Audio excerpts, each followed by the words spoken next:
qualquer circunstância. E que o Senhor fale aos nossos corações nessa noite, amém? Que o Espírito Santo possa nos guiar, nos direcionar e colocar sobre nós a sua luz nessa noite. Bom, como nós já havíamos combinado, né? A nossa aula de hoje vai ser uma aula para que a gente tire dúvidas, né? Que a gente tire as dúvidas que surgiram aí, né, nos irmãos, no decorrer das nossas 4 aulas dentro da nossa confissão de fé e uma aula introdutória. Obrigado, irmão. E a primeira aula que foi uma aula introdutória, né? Então a nossa intenção hoje, eu não recebi muitas perguntas, eu recebi poucas perguntas, tá? Acredito que dos irmãos mesmo umas 4 ou 5. Metade do que tem aqui, né? Outras eu mesmo criei para a gente poder se aprofundar um pouquinho mais, talvez em algum tema que tenha sido um pouco mais difícil de entender, enfim. A nossa primeira questão aqui, ela está lá dentro da nossa primeira aula, que foi a nossa aula introdutória, na verdade, que é a seguinte questão: por que eu sozinho não sou igreja? Nós vamos ler o texto de Romanos, capítulo 12, os versos 5 e 6. Romanos 12, 5 e 6.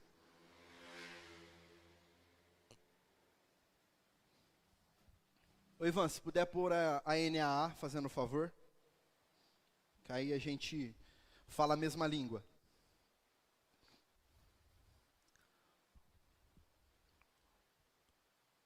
Romanos 12, 5 e 6.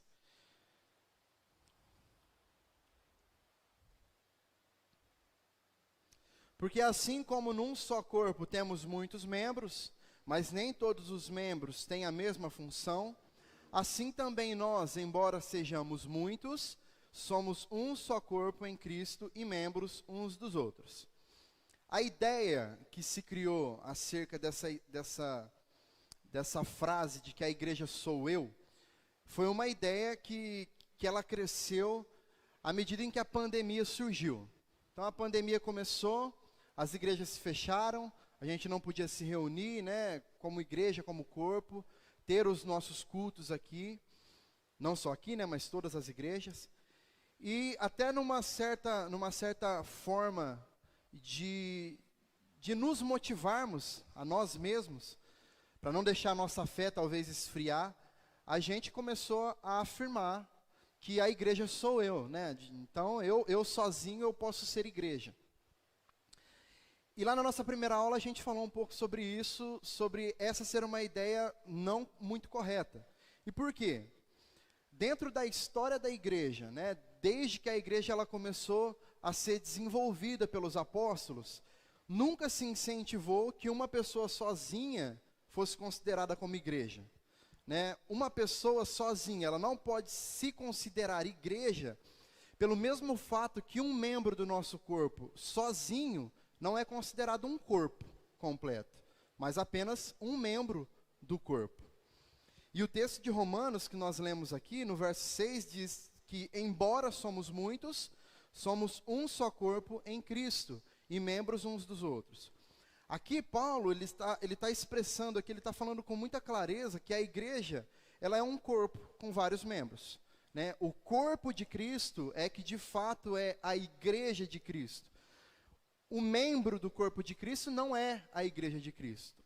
O corpo de Cristo é a igreja de Cristo. É óbvio que uma pessoa, um membro, possui uma grande importância no corpo, justamente porque faz parte desse corpo, porque completa esse corpo. Porém, um membro do corpo que está desligado do corpo, ele deixa de ser útil ao corpo, né? Ele deixa de participar das atividades que o corpo participa, né? E além disso, ele deixa de viver também. Porque um membro do nosso corpo, fora do nosso corpo, ele deixa de receber aquilo que ele precisa para ele funcionar de maneira saudável. Então ele não recebe a força que ele precisa, ele não recebe ali os nutrientes que ele precisa para funcionar, né? Então ele não funciona, exatamente assim. Por isso é que nós entendemos então, irmãos, que o corpo de Cristo, a igreja de Cristo, somos nós, e não sou eu. Eu sozinho sou parte do corpo, eu sozinho sou parte da igreja de Cristo. Mas a nossa junção, a nossa comunhão aqui, é que nos torna corpo e, consequentemente, nos faz a igreja do Senhor. Certo? Deu para entender? A segunda questão que nós temos aqui, desde lá que também está na nossa aula de introdução, é a seguinte: quando um membro padece, todo o corpo sofre? E essa é uma questão que a gente precisa analisar aqui com um pouco de cuidado. Vamos pensar no nosso corpo físico mesmo, na nossa matéria. Quando nós ficamos doentes, por exemplo, vamos pensar em numa dor de garganta, né, uma simples dor de garganta. Normalmente ela é causada por uma inflamação e, consequentemente, acaba até trazendo uma febre, né? Normalmente o caminho é esse. E quando nós estamos com febre, todo o nosso corpo sente, porque a gente se sente cansado, com dor no corpo, né? A gente fica fraco, enfim.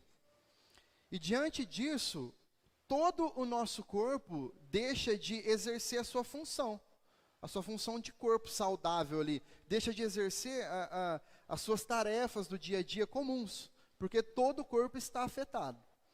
Uma parte, um membro do corpo que foi atingido, afetou todo o corpo. E trazendo isso para a nossa realidade de igreja, essa é uma situação que, em muitos casos, acontece a mesma coisa, ou pelo menos deveria acontecer, né?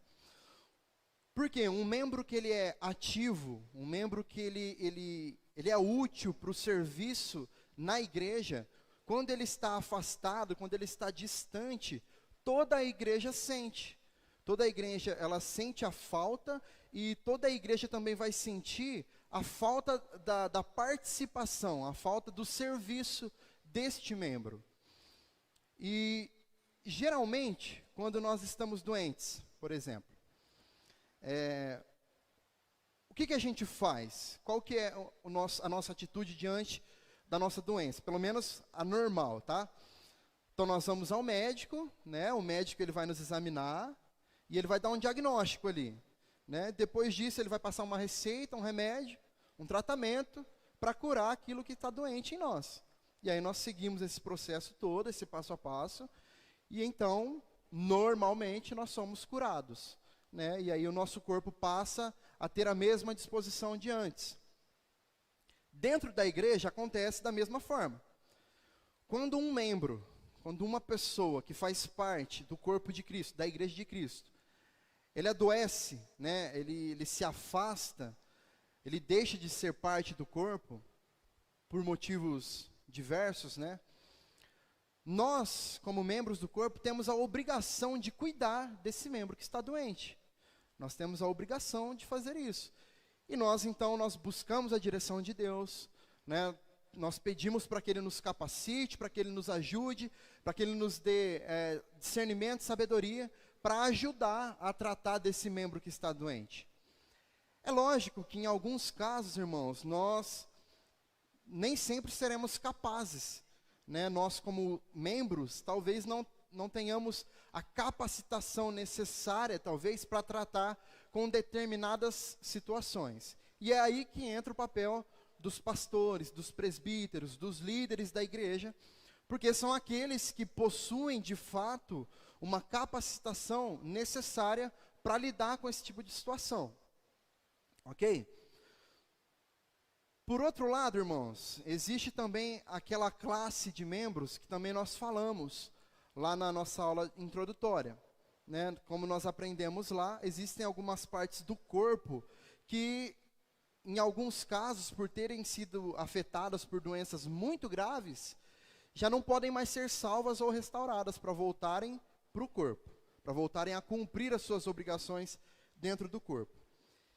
E diante disso, com uma análise médica, com um diagnóstico médico profundo, né, com uma análise bem detalhada,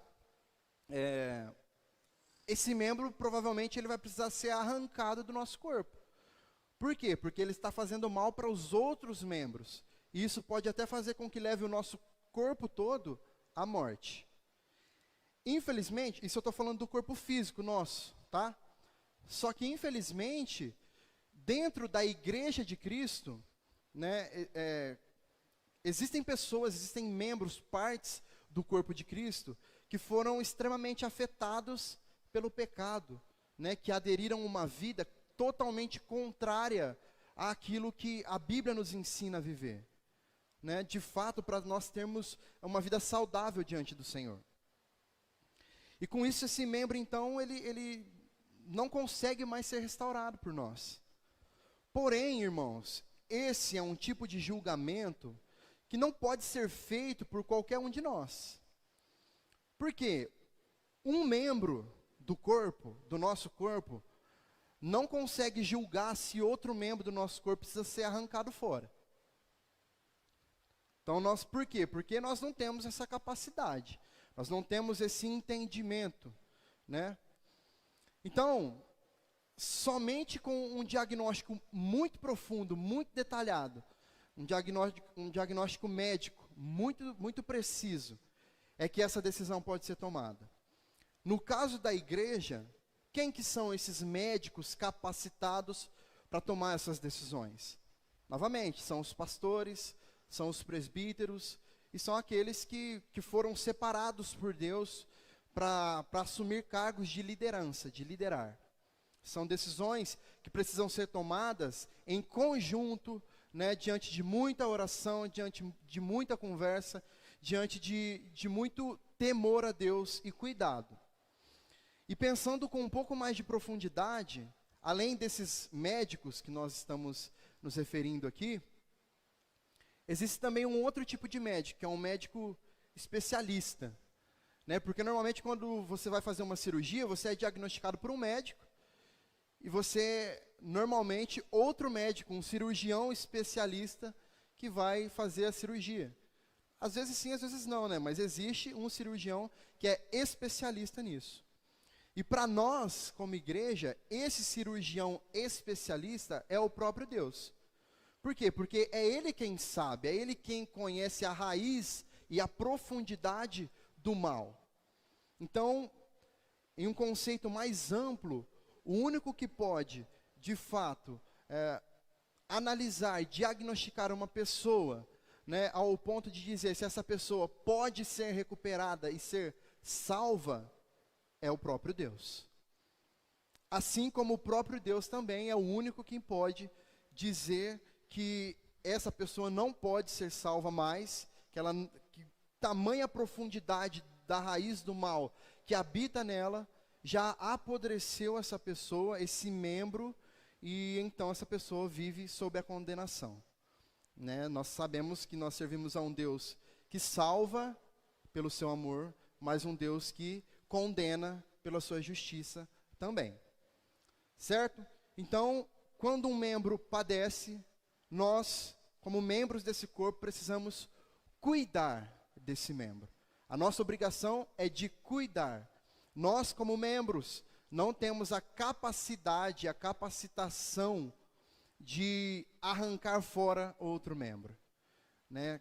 O que nós podemos fazer é cuidar, é orar por essas pessoas, é aconselhar, exortar em amor. Nós somos ensinados pela Bíblia a fazer isso. E decisões mais pesadas, digamos assim, elas precisam ser tomadas por aqueles que guiam o rebanho. Ok? A nossa terceira pergunta. Essa é uma pergunta que nós nem citamos ela na nossa aula de número 1, que é a aula sobre as Escrituras Sagradas. Porém, é algo que eu entendo que em algum momento da nossa vida, da nossa caminhada cristã, nós podemos ser questionados até, por um descrente talvez, que queira provar que Deus não existe, provar que a Bíblia não é de fato inerrante, né? Então essa é uma pergunta que talvez você tenha que lidar em algum momento da sua vida, se é que já não teve, que é: a Bíblia possui contradições? Nós vamos entender isso agora. Mateus capítulo 8, verso 28.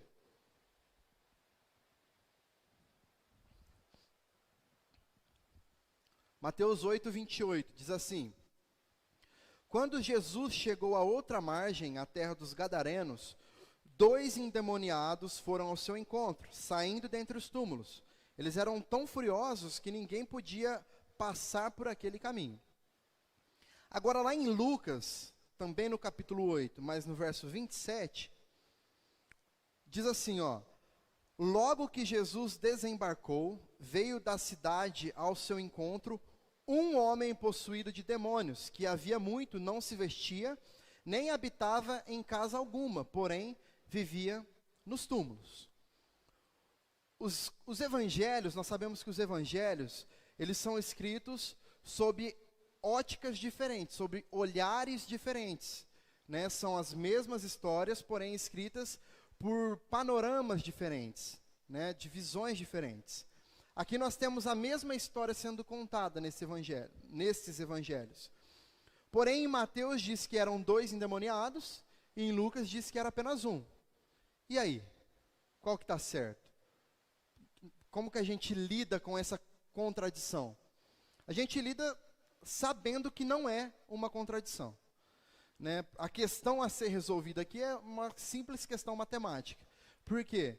Para existirem 2, necessariamente precisa existir um. Não se faz 2 sem 1. 1 mais 1, 2. Então, o que acontece aqui nesse caso é apenas que Lucas, ele prefere dar uma ênfase maior para uma daquelas pessoas. Provavelmente seja aquele que mais impressionou Lucas naquele momento, né? Tanto que ele cita até alguns detalhes a mais do que Mateus, né? Ele diz que aquele homem há muito tempo nem se vestia mais, né? Que era um homem que não tinha casa, mas que morava, que vivia nos túmulos.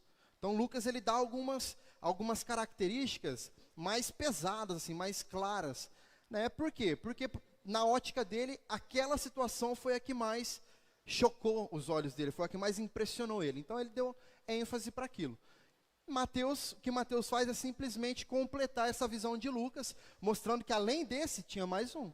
Eram dois que estavam nessa situação que Jesus curou, que Jesus, né, libertou. O foco aqui não eram quantos, era o que Jesus estava fazendo. Sempre é sobre o que Jesus está fazendo. Não eram quantos, mas sim o que Jesus fez. Então não há contradição, há complemento. A Bíblia, ela se complementa por si só. Outro exemplo que a gente pode citar é o do centurião. Lá em Mateus 8 também, nos versículos 5 e 6, diz assim, ó: tendo Jesus entrado em Cafarnaum, um centurião se aproximou dele implorando: Senhor, o meu servo está na minha casa de cama, paralítico, sofrendo horrivelmente.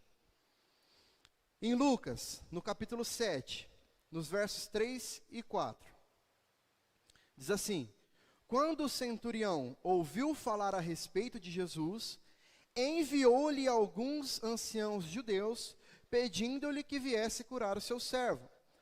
Estes, aproximando-se de Jesus, pediram com insistência: ele merece a sua ajuda. Então o texto de Mateus, do Evangelho de Mateus, está nos dizendo que o próprio centurião foi até Jesus implorar que Jesus curasse o seu servo.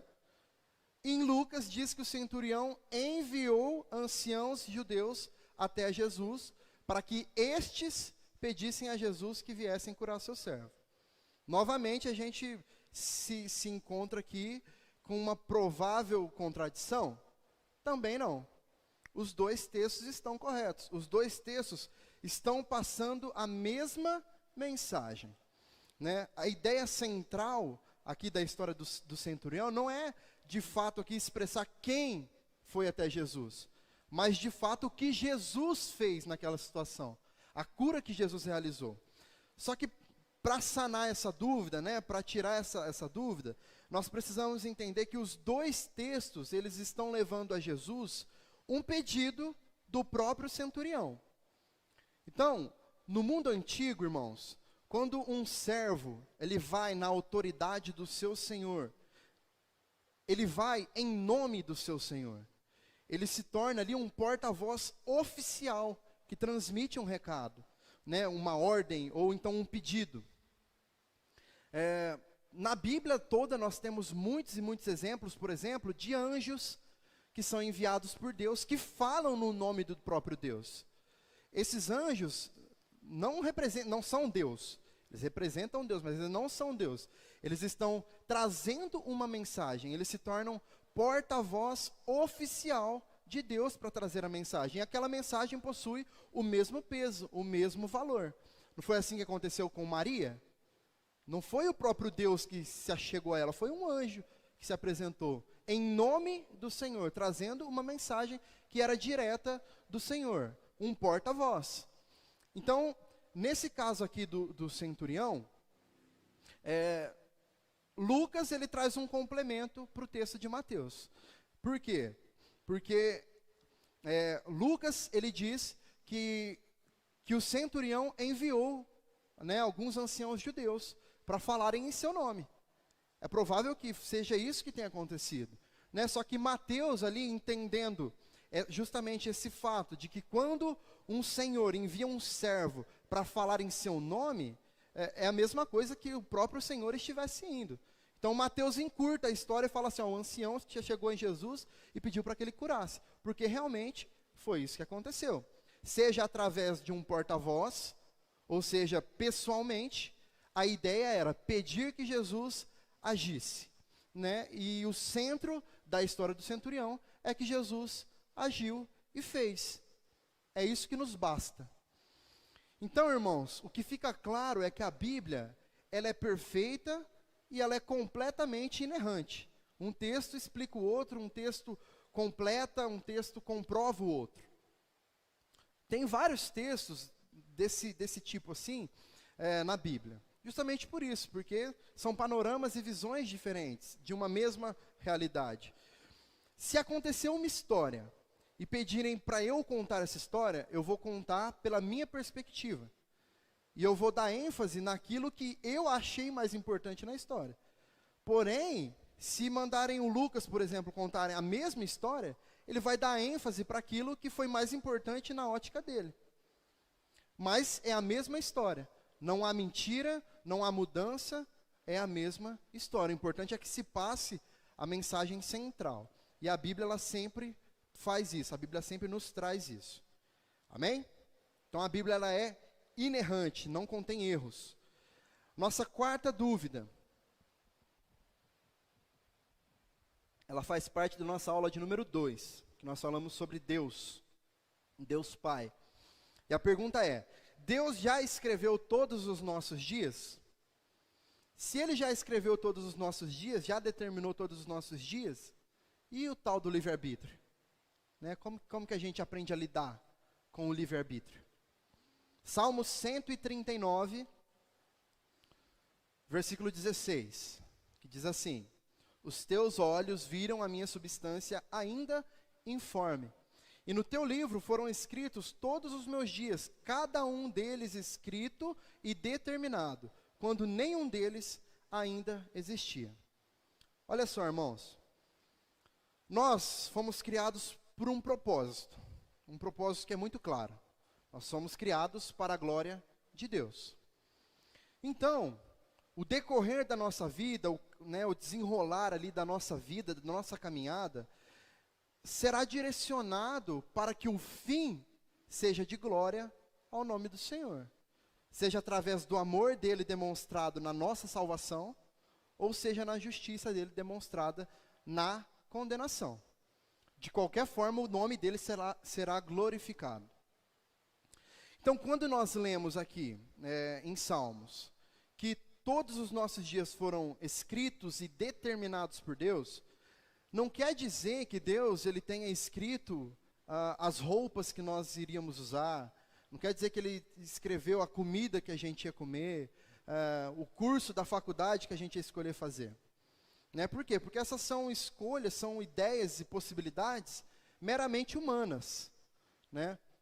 Obviamente que se essas escolhas, essas decisões humanas, de alguma forma, cruzarem ali com o plano, né, de salvação e o plano de glória do nome do Senhor, sem dúvida nenhuma, o Senhor ele vai interferir, e Ele vai intervir, e Ele vai mudar, ainda que seja uma escolha humana.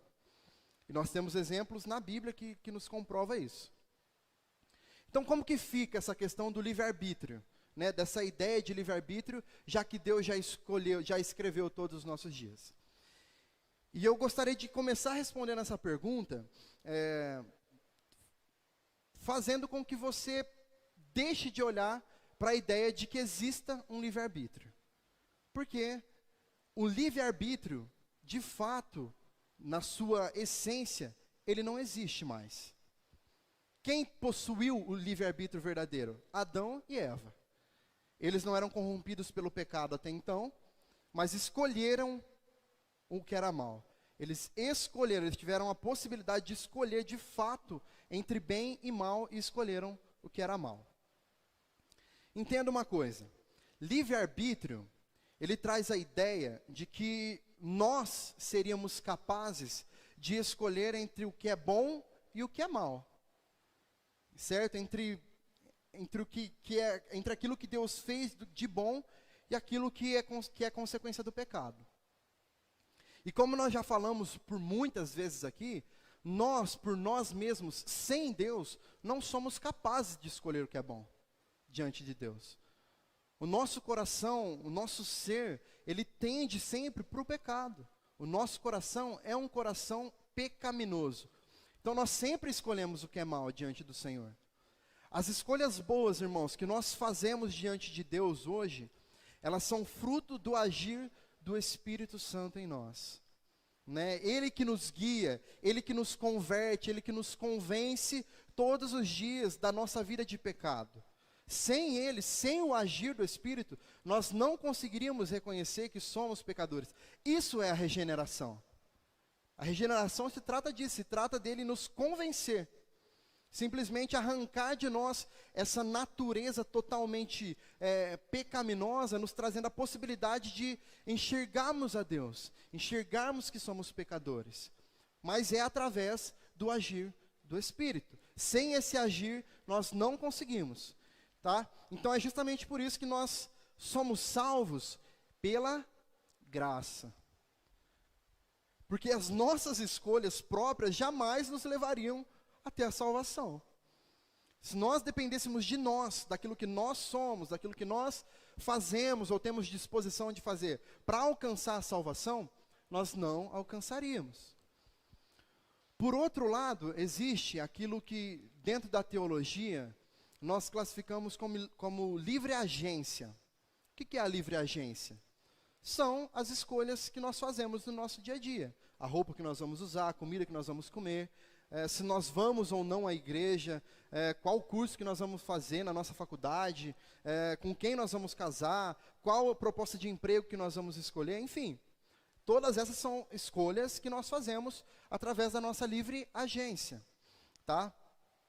E, obviamente, todas elas possuem consequências, boas ou ruins. E nós vamos pagar sempre por essas escolhas. Por isso que é tão importante nós vivermos uma vida de intimidade com Deus, para que Ele nos guie em cada um dos nossos passos.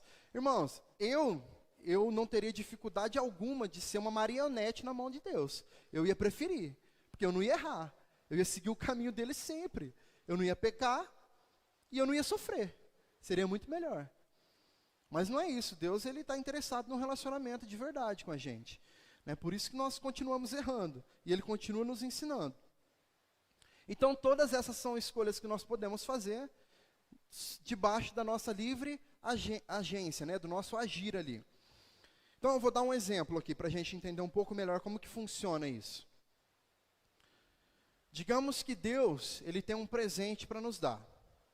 E esse presente está lá na Praça da Matriz, lá no centro, lá na fonte. E nós estamos aqui, na igreja aqui, Rua São Pedro, 797. Para chegar na praça, existem vários caminhos possíveis. Várias ruas que a gente pode acessar para chegar lá na praça. É claro que existe um caminho que é mais fácil, né, que é um caminho direto, mais rápido, né, que é só subir a Rua São Pedro e nós vamos dar lá. Porém, não é o único caminho. Né, tem vários caminhos que a gente pode fazer. E pensando aqui na nossa arquitetura da nossa praça, que ela tem um formato de teia de aranha, são 6 ruas que dão acesso à praça, certo?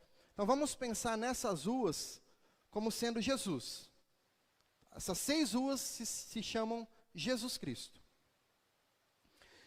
Então, se o propósito de Deus para a nossa vida for de nos presentear com a salvação, não importa qual caminho que nós façamos.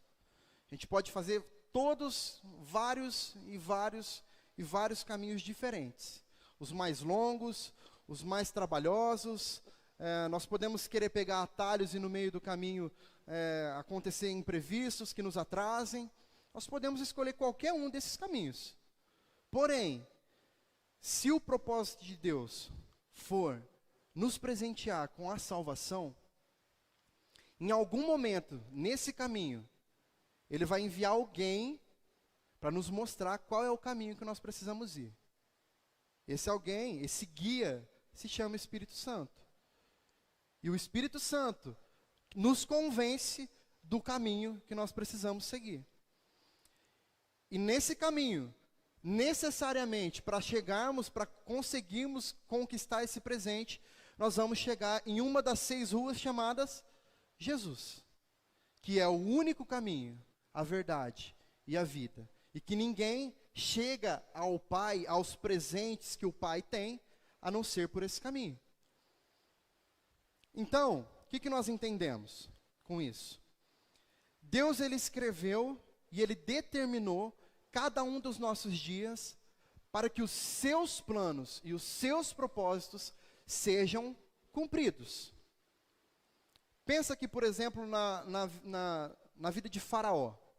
O que Deus fez com ele? Deus endureceu o coração dele, né, para que ele não cedesse aos pedidos de Moisés, e para que ele cumprisse, então, o seu plano e o seu propósito. Cadê o livre-arbítrio do Faraó? Sumiu. Deus simplesmente, a Bíblia é clara em dizer que Deus endureceu o coração dele. Deus tocou nele, mudando a vontade dele.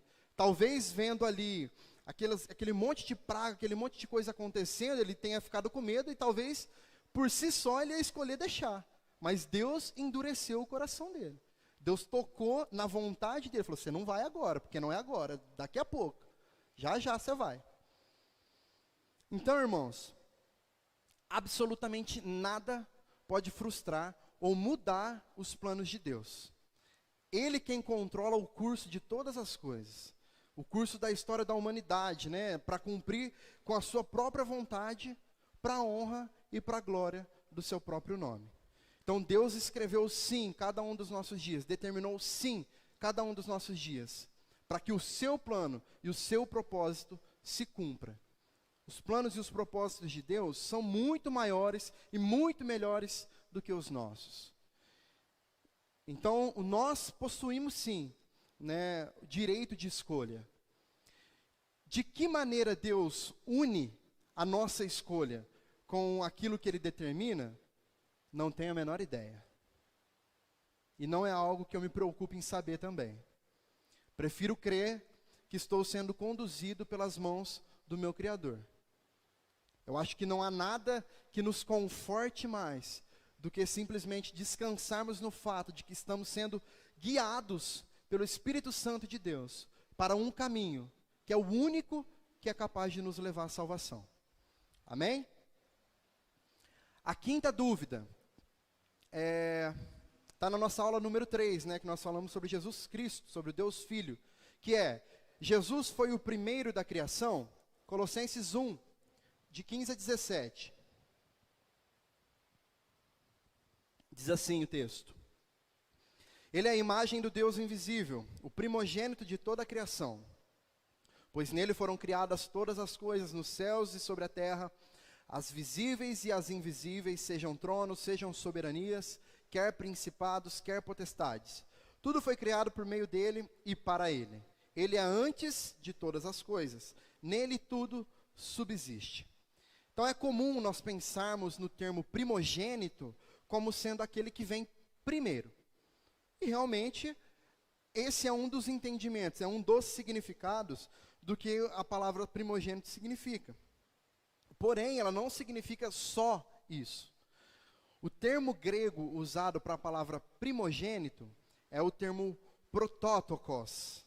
E esse é um termo que ele carrega um significado um pouco diferente também, um pouco mais profundo, na verdade, que é anterior ou precedente em geração e criação.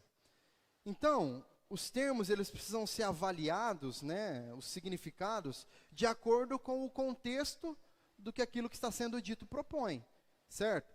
E nós já sabemos que Jesus não foi criado.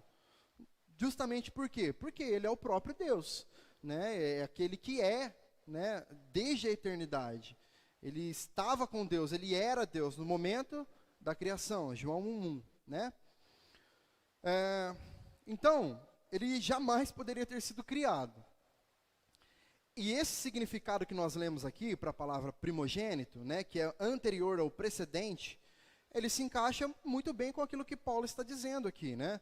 E inclusive no versículo mesmo ele fala, né, que tudo foi criado por meio dele e nele. Ele é antes de todas as coisas. Então Jesus é justamente aquele que é precedente em geração e em criação. Ou seja, aquele que antecede, aquele que vem antes de todas as coisas. Isso se encaixa aí perfeitamente no fato de que ele é o próprio Deus e que ele não foi criado, ele já estava lá. Ele é, antes de tudo, desde a eternidade, estava com Deus e era Deus. A próxima pergunta, também dentro dessa aula sobre Jesus, e essa é talvez, se não a mais, uma das mais polêmicas. Se Jesus voltar e eu estiver pecando, eu vou para o inferno? Eu preciso estar preparado? Lucas capítulo 12, verso 40, diz assim: estejam também vocês preparados, porque o Filho do Homem virá a hora em que vocês menos esperam. Então sim, nós precisamos estar preparados. Só que como eu disse lá nessa aula que nós estudamos sobre isso, estar pecando no momento em que Jesus voltar não serve de base para nós deixarmos de ser salvos. Porque se fosse assim, a grande minoria da humanidade não seria salva. E além disso, se isso fosse uma verdade, irmãos, a salvação não seria pela graça, seria pelo meu mérito. Porque eu deixei de pecar, então eu mereci ser salvo, Deus. Ó, o Senhor voltou, não estava pecando. O resto da minha vida foi uma tragédia, mas a hora que o Senhor voltou, não estava pecando. E aí isso se torna um mérito meu, né, o que eu fiz, certo? Só que a Bíblia que nós cremos, ela nos ensina que não há nada que nós façamos que possa nos tornar dignos ou merecedores da salvação, né? A salvação, ela acontece na cruz, pela misericórdia, pela graça e a bondade do Senhor Jesus Cristo que nos salvou. Esse foi o ato que nos salvou. Então, o nosso papel diante disso é crer, é ter fé, né, nesse sacrifício que Jesus fez, porque é o sacrifício que justifica as nossas vidas para que nós sejamos salvos. Então, nós precisamos assumir um papel na salvação de figurante. Sabe aquele povo de filme, quando está assistindo um filme, o ator principal está passando numa rua e tem um monte de gente em volta dele assim, mas o foco é nele. Então, nós somos essas pessoas que estão em volta aqui, ó, na salvação. Nós só estamos ali, só. Nós só estamos vendo que Jesus está figurando ali, está sendo o centro, né, na verdade. Então, nós precisamos entender que nós não somos capazes de julgar se alguém é ou não salvo, tá? Nós não somos capazes de olhar para uma pessoa e julgar diante da vida que ela tem, ou teve, ou está tendo, se ela vai ou não para o céu ou para o inferno, né? Porque o único que pode fazer isso é o próprio Deus, porque Ele vê o íntimo do nosso ser, Ele vê a raiz de todo o mal, Ele vê o que proporciona, o que ocasiona aquilo. E um grande exemplo disso que nós temos na Bíblia é o ladrão da cruz, que viveu toda a sua vida de forma desregrada, né, de forma totalmente contrária aos padrões que Jesus havia estabelecido, aos padrões que a lei de Deus havia estabelecido, e no último momento da sua vida, ele se arrependeu, verdadeiramente, genuinamente. Jesus viu o seu íntimo e o salvou. Nós temos, por exemplo, foi aqui que eu cortei no dia que nós estávamos falando sobre isso, que eu ia falar mais uma coisa e eu parei. É nesse exemplo que eu vou dar agora. Nós temos o costume de pensar numa pessoa que cometeu o suicídio, por exemplo, de olhar para essa pessoa e falar assim, esse aí foi para o inferno. Por quê? Porque se ele se matou, significa que ele não tinha Jesus. Porém, irmãos, se nós formos julgar dessa maneira, nós precisamos pensar o mesmo sobre quem conta uma mentira, sobre quem deixa de pagar suas contas, sobre os irmãos que fazem fofoca um dos outros. Por quê? Porque é pecado. Tudo isso é pecado diante de Deus. Nós enchemos a nossa boca para falar que não existe pecadinho e pecadão, não é? Mas na hora do vamos ver, a gente sempre acha um pecado maior do que o outro. Né? Por quê? Porque nós temos essa mania de pensar que existem pecados que são mais graves do que outros. Então, por exemplo, a gente olha para o homossexual e a gente manda ele para o inferno. Porque o que ele está fazendo é condenação aos olhos de Deus. Né? A gente olha para o adúltero e a gente manda ele para o inferno de cara, porque o pecado dele é muito grave. É muito, meu Deus, ele está adulterando. Porém, a gente não manda para o inferno o irmão ou a irmã que olha com malícia para o esposo ou para a esposa do próximo. Porque nós não vemos. Então a gente acha normal. Não, pecadinho, se arrependeu.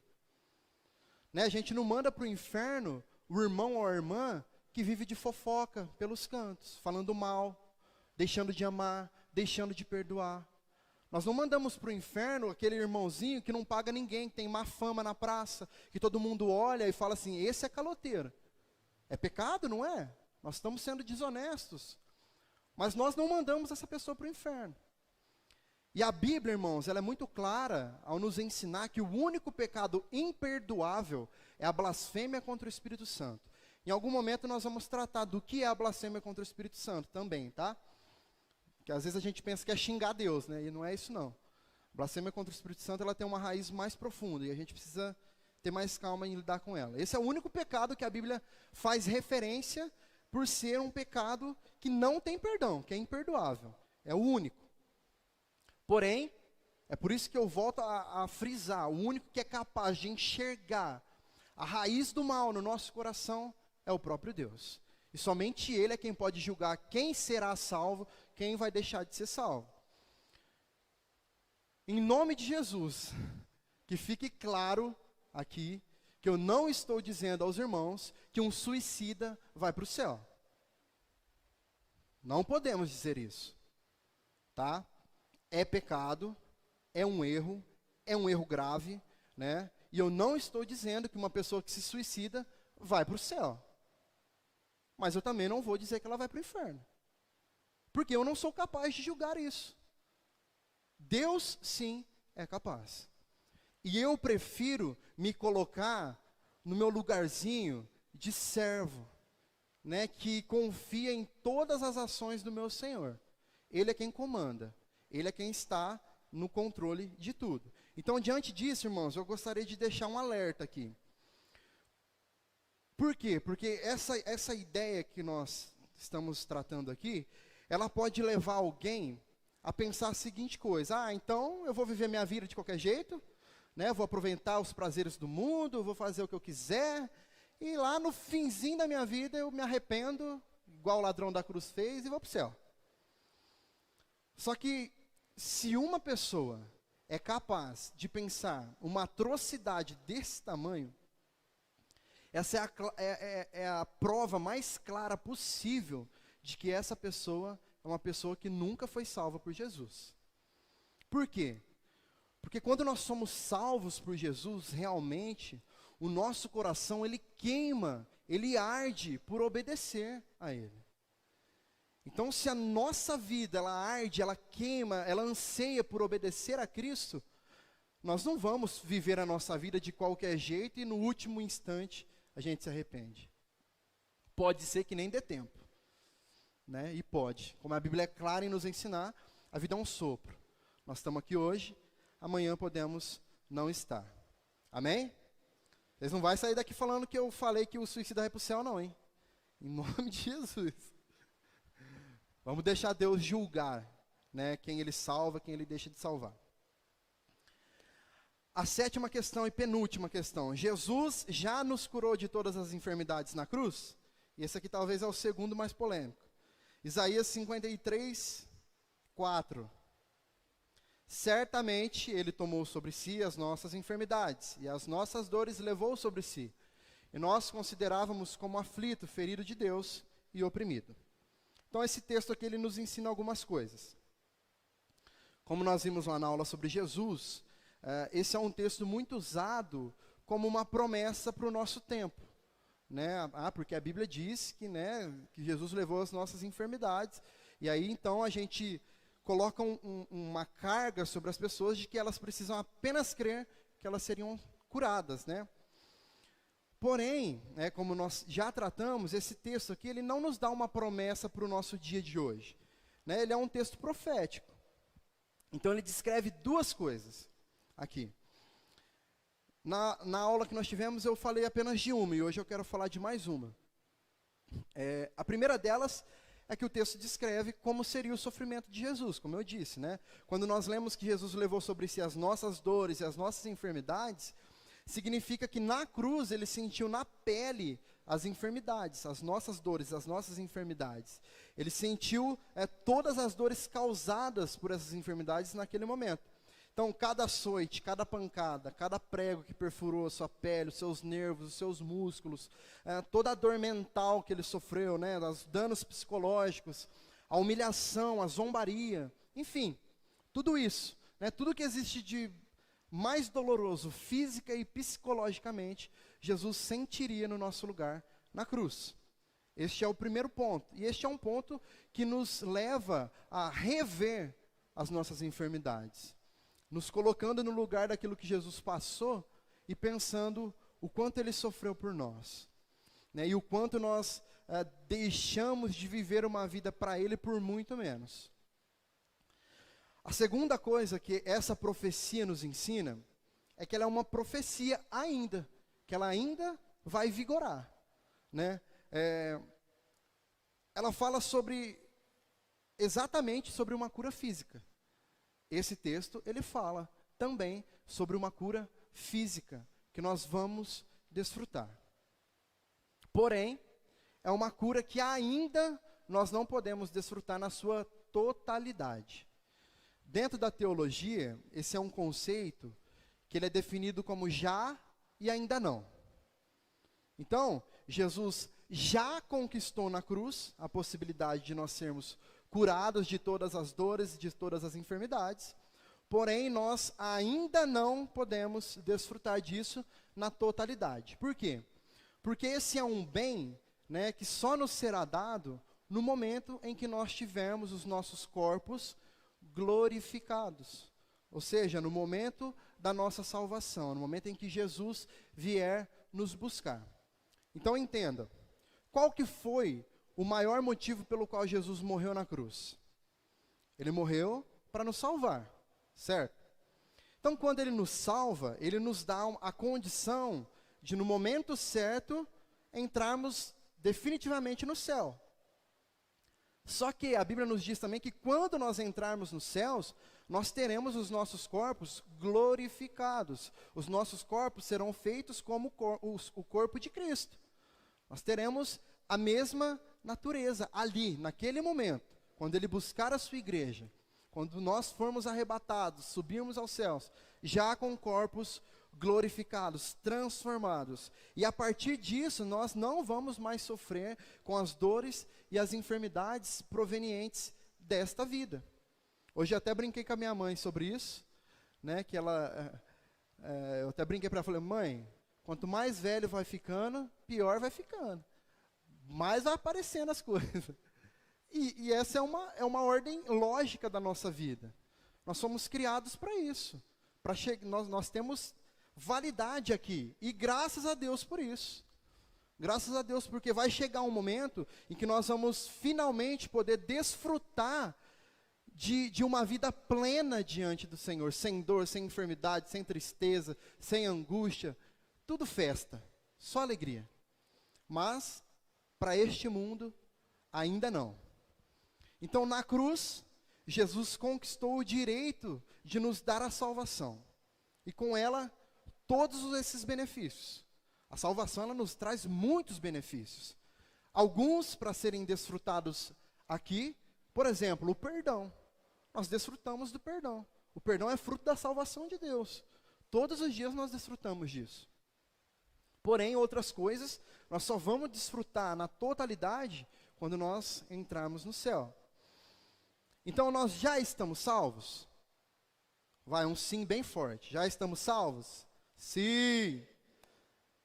Já e ainda não. Ele já nos salvou, né? Ele já nos salvou, ele já fez. O sacrifício, que é o objeto da nossa salvação, já foi realizado. Então, ele já nos salvou. Só que nós ainda não desfrutamos de todos os benefícios da salvação. Isso é excelente. Sabe por quê? Porque nos faz permanecer.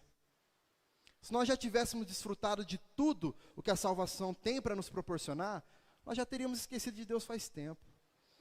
Nós não viveríamos para Ele. Nós não viveríamos pensando em sermos dependentes dEle. Nós estaríamos nem aí, porque já conquistei tudo, Ele morreu, me deu tudo. Me salvou, me curou, minha família é perfeita, meu trabalho é o melhor, eu sou mais inteligente, mais próspero. Pronto, minha vida está perfeita. Valeu, Deus. Obrigado. E aí eu vou curtir minha vida, vou para uma praia, os irmãos semana que vem, né? Glória a Deus por isso. Oh, coisa boa. Mas não se esqueçam de Deus lá, tá? Lembre-se dele lá. Lembra de agradecer pelo mar, né? Em nome de Jesus vai estar bastante sol, né? E vocês vão poder aproveitar bastante. Deu para entender? Porém, uma coisa, um detalhe, irmãos. Nós continuamos crendo que Deus cura. Isso é inegociável. Ele cura, Ele faz milagres, Ele restaura todas as áreas das nossas vidas. Só que nós cremos na cura hoje como uma possibilidade e não como uma promessa. Então existe sim a possibilidade de Deus nos curar diante do propósito que Ele tem. Só que nós não podemos nos esquecer que a vontade dEle é que é boa, perfeita e agradável, não a nossa. E que Ele usa até mesmo as enfermidades, os problemas, as dificuldades da vida para nos ensinar. Né? Para nos ensinar o quão seus planos são grandiosos, o quanto seus propósitos são maravilhosos. Assim como Ele fez com Paulo, assim como Ele fez com Jó, por exemplo. Através do caos, Ele ensinou. E Ele fez essas pessoas crescerem. O nosso maior erro diante da cura, né, que Deus pode nos dar enquanto nós vivemos aqui neste mundo, é a nossa postura diante dEle, enquanto nós pedimos isso. Porque muitas das vezes não é nem um pedido, é uma ordem. Nós queremos ordenar que Deus nos cure, que Ele tem que nos curar, né? E nós, irmãos, nós não temos esse poder de ordenar algo para Deus. Nós, no nosso papel de como que um servo vai mandar no seu senhor? Ah, não, mas ele é nosso amigo também. Mas amigo também não manda em amigo. Amigo pede, né? Amigo conversa. E o maior exemplo que nós temos, que nós devemos seguir, e outra coisa que somos filhos, filhos também não mandam no pai. Né? Se filho tentar mandar no pai, a cinta come. Não manda no pai. Pede, filho pede. E o maior exemplo que nós temos disso é o próprio Jesus. No momento em que Ele ora no Getsêmani, no momento de dor, no momento de angústia. Como que Jesus ora? Meu Pai, se é possível que passe de mim este cálice. Se é possível que passe de mim este cálice. Contudo, entretanto, todavia, não seja como eu quero, mas sim como o Senhor quer. Essa deve ser a nossa postura, como servos, como amigos e filhos de Deus. Diante de qualquer situação, seja uma enfermidade, seja uma dificuldade, se coloque na presença do Senhor, clame, peça, chore, implore, né? Persista todos os dias, mas com reverência. Se coloque diante dele como Jesus. Jesus, irmãos, Jesus, nós estamos falando de qualquer pessoa, estamos falando de Jesus, se colocou diante do Pai, né, em humildade, pedindo, Senhor, se for possível, me tira daqui, mas que a sua vontade seja cumprida. E foi cumprida. E glória a Deus por isso. E a nossa última pergunta, rapidinho para a gente terminar, que já é 9h10, que é dessa nossa última aula. Nós devemos orar para ter os dons do Espírito? 1 Coríntios 14, verso 1, a parte A do versículo, fala assim: sigam o amor e procurem com zelo os dons espirituais. E lá em 1 Coríntios 12, dos versos 7 ao 11, diz assim, ó: a manifestação do Espírito é concedida a cada um visando um fim proveitoso, porque a um é dada mediante o Espírito a palavra da sabedoria, a outro, segundo o mesmo Espírito, a palavra do conhecimento. A um é dada no mesmo Espírito a fé, a outro no mesmo Espírito dons de curar, a outro operações de milagre, a outro profecia, a outro discernimento de espíritos. A um é dada variedade de línguas e a outro capacidade para interpretá-las. Mas um só e o mesmo Espírito realiza todas essas coisas, distribuindo-as a cada um individualmente, conforme Ele quer. O primeiro texto que nós lemos nos mostra que sim, que nós devemos buscar os dons espirituais, né? Busquem com zelo os dons espirituais. No segundo texto, nós vemos que quem distribui os dons, de fato, é o próprio Espírito Santo. Então, nós podemos orar para que o Espírito nos capacite com dons? Podemos, devemos. Porém, o que realmente, irmãos, nos torna aptos para receber esses dons é a nossa obediência ao Senhor. Né? Então, na semana passada nós vimos que o Espírito Santo ele é cheio de amor, cheio de alegria, de paz, de longanimidade, de benignidade, de bondade, fidelidade, mansidão e de domínio próprio. E também nós vimos que o Espírito Santo, quando ele passa a habitar em nós, ele traz tudo isso em forma de aprendizado para nós. Infelizmente, a gente não absorve tudo isso de uma vez, mas ele traz para nos ensinar. Então, a nossa vida de relacionamento com o Espírito Santo de Deus, ela deve ser pautada na nossa busca em adquirir essas qualidades que o Espírito tem. Porque está aí, esse é o fruto do Espírito, é isso que descreve quem o Espírito é. Então nós precisamos viver uma vida focados de fato em sermos amorosos, em sermos alegres, pacientes, longânimos, benignos, bondosos, fiéis, mansos, e uma vida que nós busquemos nos dominar. Então a intensidade da nossa vida com Deus deve ser de estar buscando essas qualidades, né, para que o Espírito nos dê, para que o Espírito nos ajude a conquistar. Diante disso, irmãos, se nós estivermos focados nisso, em buscarmos esse fruto do Espírito para as nossas vidas, os dons, eles virão. Né? Só que eles vão vir à medida em que o Senhor queira nos usar para cumprir sua obra. Vai ser um caminho natural, óbvio. É um caminho que não tem como ser diferente. À medida em que o Espírito Santo ele age para a expansão do reino de Deus aqui, ele nos capacita com esses dons, para que então o seu plano e o seu propósito se cumpra. Amém? Então que nós busquemos ser como o Espírito Santo de Deus é, ter as qualidades que ele tem, para que assim nós sejamos aptos para receber os dons. E aí nós vamos usar os dons para quê? Para edificação do corpo.